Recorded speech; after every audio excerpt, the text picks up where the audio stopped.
up, you guys? Joss out here in Singapore. Thank you so much for joining me on the Night Owl podcast. As always, I really do appreciate every last one of you from all over the globe, all four corners chiming in at different time zones, obviously. And maybe you hear what you need to hear at the time, and maybe it's not a current episode, maybe it's on shuffle, maybe you find the message that you're looking for. But in that case, I'm glad, because that means that I was able to connect to you on some level, and the message that you needed the most found you at the right time. So I'm grateful. I'm happy. I love this podcast, and I can't say enough about it. I'm not tooting my own horn. It's just a safe space for me, and I'm glad it's becoming a safe space for you guys as well. So as you guys listen to my thoughts, I know that maybe sometimes, my thoughts differ from yours, my beliefs differ from yours, but it's just here to give you an alternate perspective. I'm not here to convert you guys to nothing. I'm not here to convince you of anything. I'm not trying to sell nothing.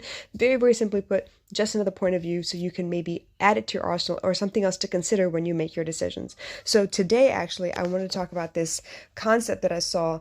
I think it was one of my tarot card readers actually wrote this and said that your ego is your biggest adversary. And it took me a minute to kind of just sit with that comment for a minute and see if I understood what maybe they were trying to say when they said that. Because for me, yes, your ego is this thing that really fights to be seen, fights to be important. It needs the recognition, the acknowledgement, the status, the power, the certifications, all of the what is that? The rank. They need the rank. And I know that's inside all of us. Why? Because we're born in 3D. We're raised in 3D. This is what the society around us is teaching us that we need to be able to do. This is the system.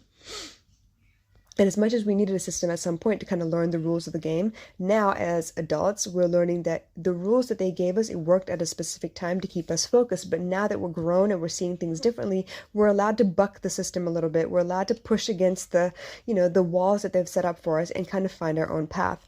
Now, when it says that the ego is your number one adversary, I do agree. I really do agree, and here's why. I feel like a lot of times when my heart is saying, oh my gosh, we should really try that. It'd be so exciting. You can have some fun and be a child for a minute. I tend to sit around and think about, okay, well, who's watching me and what would they think? And what is their judgment of me? Because I don't want anyone to think I'm less than what I actually am. And I'm afraid that people might judge me based on that one moment in time, just like they would base all of their ideas of who I am. They would, decide who I am based on a first impression or a picture on the internet. It's one snapshot of my life, and then they would judge me going forward. So my ego is like, you know what? I don't know if you should be doing that. It doesn't matter if you might have fun. It doesn't matter if it might give you some joy for a moment. It doesn't matter if, it allows other kids around you to see the fact that you're allowed to let loose and have fun, and maybe that gives them permission to do the same. Because what if the elders have something to say? What if the professionals in the audience have something to say? What if somebody listens to your podcast and hears you yawn? They're like, oh my God, so unprofessional. Probably going to hear that and decide, oh my gosh, what the hell was she talking about? Why would I even listen to her? That's so disgusting. I can't believe I just listened to that. She has the editing tools. She could edit it out. Why didn't she do that? So there's a lot to consider. The same thing with whether you step out of your house fresh-faced or with makeup on, whether you have your hair brushed or just, fresh out the shower as it's air drying, so it kind of looks a little staticky and crazy. A lot to consider. But what your heart desires and what your spirit wants are a little more closely aligned than what your ego wants and what your heart wants. The ego wants to defend itself, to protect itself. It does not want any kind of chaos, any kind of confusion, any kind of altercation, any kind of confrontation, all of that Asian stuff, right? It doesn't want any of that. It wants to be exalted. It wants to be important. It wants to be noticed. For all the right reasons, of course. It wants to be noticed for all the right reasons. So ego, when I think ego, I really think of that, that high school situation where you're walking down the hallway and you're worried about who's going to notice, who's going to say what. Are you going to trip and fall on your face? Are you going to make a fool of yourself? Do you have toilet paper on your shoe? Are you wearing the wrong colors? Are you wearing the wrong brands? Like, what is someone going to say? And all of that anxiety kind of just hangs around your head like a big haze. And you can't actually see straight. You can't actually get anything done because you're so worried about everything else that's going on. And in the same token, I feel like the ego has been the biggest stumbling block for me, because as much as I may have a little bit of insight, like my intuition game is pretty strong, right? And I feel like sometimes I get messages from the universe about, you know what, this would be a great marketing strategy. You should try this. But then comes ego and it's like, oh yeah, you could, but then, no one else is doing that. So how are you going to prove that it's going to work? And how are you going to do the ROI on that? How are you going to calculate, what the actual impact was? Are you going to get likes? Are you going to get comments? Are you going to get shares? Are you going to get subscriptions? Like, what are you actually getting to here? And then I'm like, you know what? Yeah, I don't need all of that, and I don't know how I'm gonna prove all that. So just let's let that slide. Let me let that idea go because I don't think I'm capable, and I don't think I'm equipped to handle any of that. So I know for a fact that my ego has been my number one stumbling block all of my life. And part of that is the ego is a culmination. It's like a combination of every criticism, judgment, every snide comment that I've ever heard in my life jumbled up into one. And now it kind of dictates what I can and can't do. But the more I listen to my heart and the more I take a risk, which is terrifyingly scary, but when the risk actually pans out, it kind of quietens my ego a little bit more. It almost is like, you know what? I thought these people were going to say all this shit, but no, nobody did.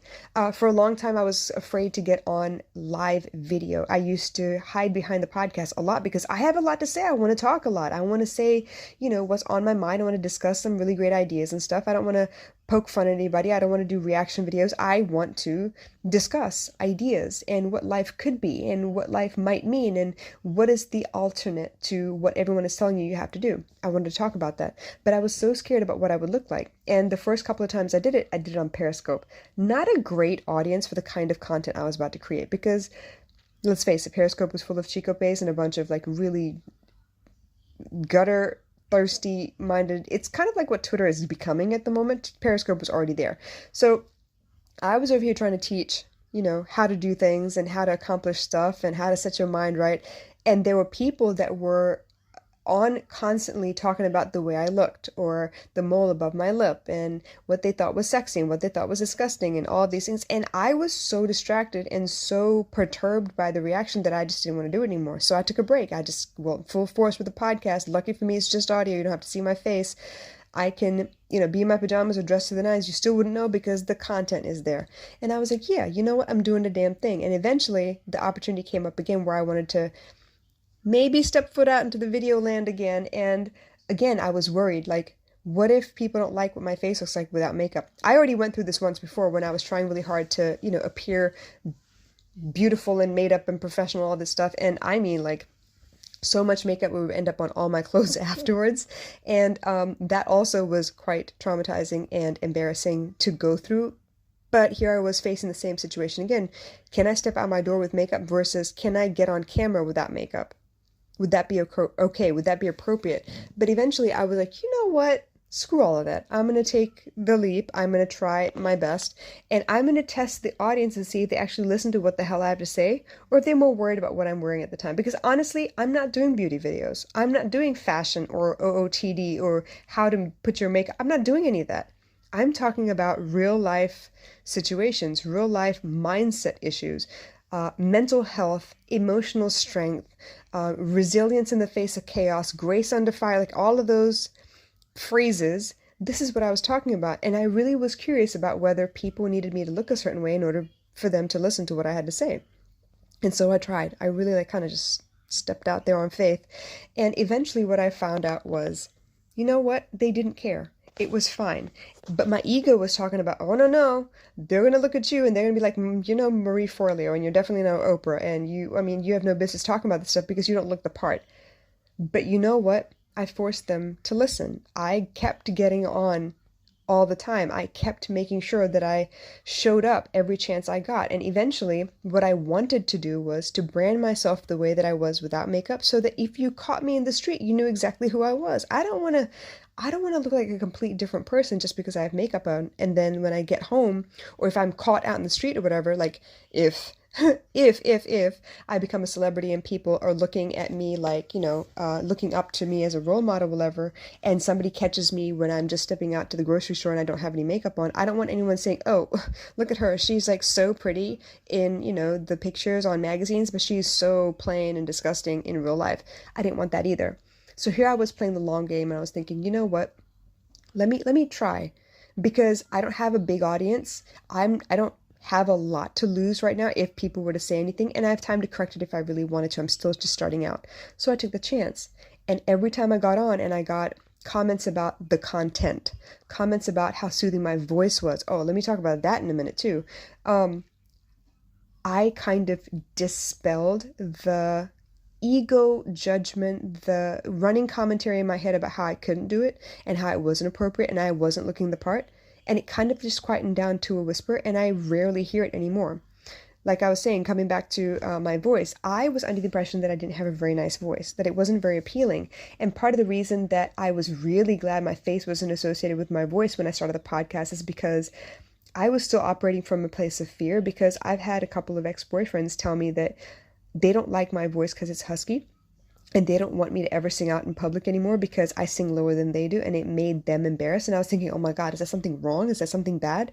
And even before that, I used to take Carnatic music, and I remember my mom used to yell at me and say, your voice is very nasally and it does not sound good. You should probably not do that. And every time the correction would be, don't sing through your nose. And I'm thinking, well, how do I, how do I do that? I don't even know. So eventually, the podcast gave me the foot in the door, so to speak, because people began talking about how soothing my voice was. The actual change came about when one of my mentors told me, you know what, you should probably do meditations. And I was like, me meditate? I don't know. I know how to meditate. I don't even know if I know how to guide someone through it. Let me wing it. You have a private group. No one's going to say nothing. Okay, let me try. And when I did, I was amazed by the feedback, and it was contrary to everything my ego was telling me. And suddenly that also quietened down. I didn't have to worry about it anymore. And now if I notice, now what I've noticed is the fact that most people can pick out my voice from anywhere, because I've done this so often that they understand who I am. They recognize my voice before they recognize my face. And that's kind of cool, I think. They've always told me that it's very soothing. The way that I speak is not aggressive, but it's firm enough where they can say in a pleased manner that I've actually caught their attention and they want to listen to more of what I have to say. Whether it's the accent or not doesn't matter. It doesn't matter if I'm speaking in English or in Tamil. They're quite pleased with the sound of my voice, and it's quite appealing to them. So that's another piece of my ego that I got to conquer.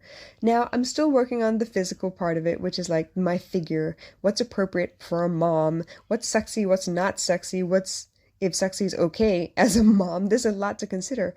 But like I said, my ego was my number one adversary, and it still is in a lot of places. I still go through imposter syndrome. I go through phases. Every time I'm getting ready to level up into another phase of my business, I go through imposter syndrome. Like, are you sure you have enough certifications? Are you sure you can say that you've done this, that, and the other? Like, will people believe you? Do you have to go back and look at what you've actually done?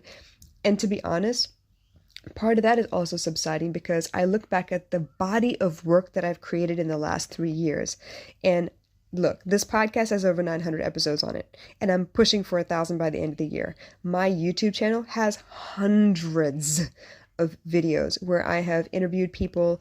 I have been interviewed by people. I have a lot of content on there, and I feel good about it. My Instagram feed has thousands of posts on there. My blog had a couple, like almost 20 posts before I quit writing because I was scared that I wasn't making enough sense. And then also I felt like I was stretching myself too thin because I had too many avenues for content that I had going on at the same time.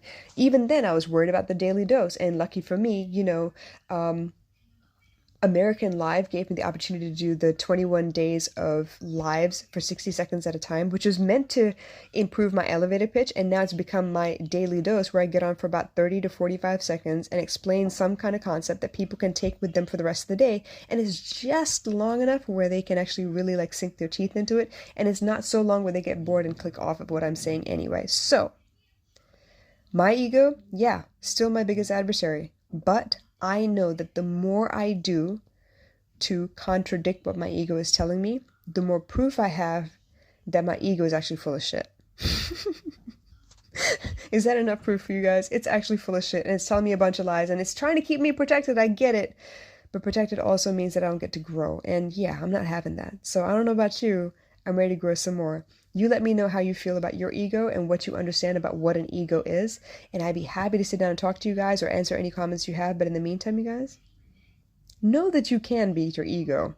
And you are not your ego. It's like your side voice, your angel or your devil on your shoulder, whatever you want to call it, your conscience. It's not really your conscience either. It's just a voice that represents the world around you. That's meant to scare you into staying where you are so you don't get hurt. But not getting hurt also means not growing. And I'm not about to do that. I gotta grow. I have this need to grow. Okay? I'll catch you guys later. Bye.